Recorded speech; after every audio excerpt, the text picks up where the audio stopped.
Assalamualaikum warahmatullahi wabarakatuh.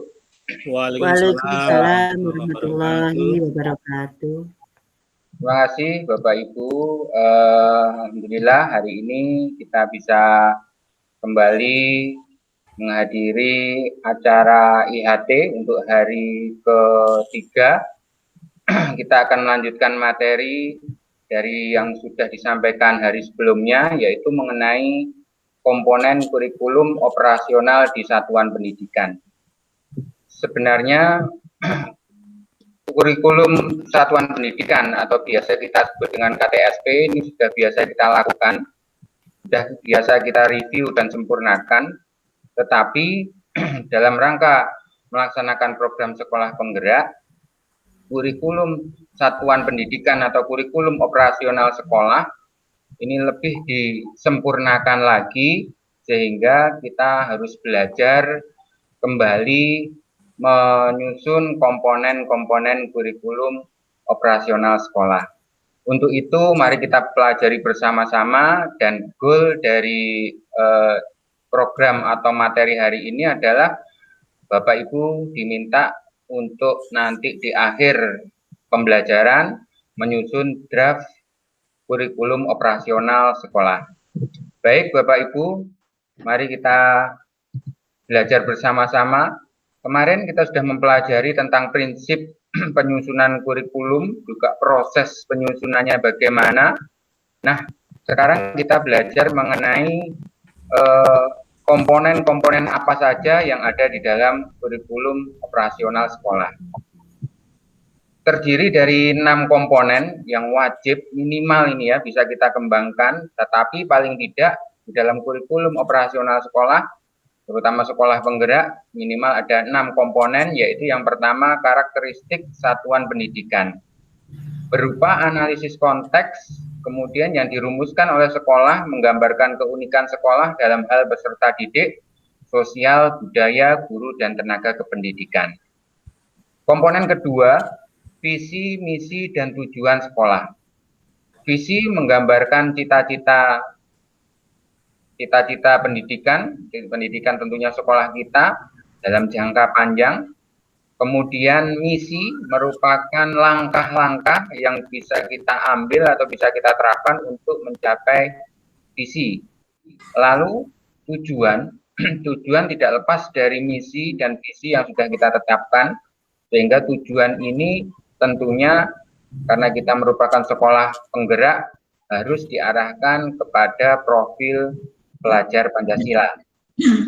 Komponen berikutnya atau komponen yang ketiga yaitu pengorganisasian pembelajaran.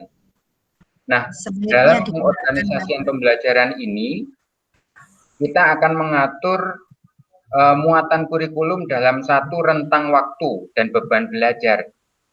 Juga cara sekolah mengelola pembelajarannya untuk mendukung capaian pembelajaran. Baik itu di dalam kegiatan intrakurikuler, proyek, maupun ekstrakurikuler. Berikutnya, komponen yang harus ada, yang keempat, yaitu rencana pembelajaran. Ini juga hampir sama dengan kurikulum sebelumnya, tetapi dalam rencana pembelajaran ini, seperti yang sudah kita pelajari sebelumnya, jadi ada banyak sekali perbedaan antara rencana pembelajaran kurikulum sebelumnya dengan kurikulum sekolah penggerak. Nah, komponen rencana pembelajaran juga merupakan komponen wajib dalam kurikulum operasional sekolah. Berikutnya yang kelima, komponen yang harus ada yaitu pendampingan, evaluasi, dan pengembangan profesional.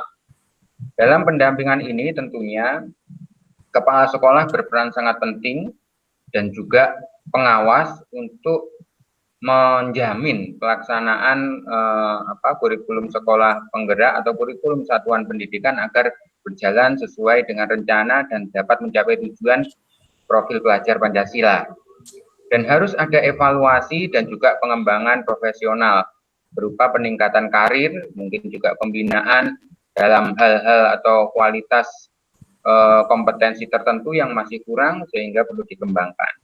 Dan yang terakhir, bagian terakhir atau komponen terakhir dari komponen kurikulum sekolah yaitu lampiran. lampiran berupa contoh-contoh rencana pembelajaran ruang lingkup kelas, juga contoh penguatan profil pelajar Pancasila, kemudian referensi, landasan hukum, dan lain sebagainya. Nah, dari sini Bapak dan Ibu, kita semua harus memahami 6 prinsip atau 6 komponen ini, kemudian kita akan berlatih nanti untuk menyusun komponen-komponen itu menjadi draft-draft terpisah.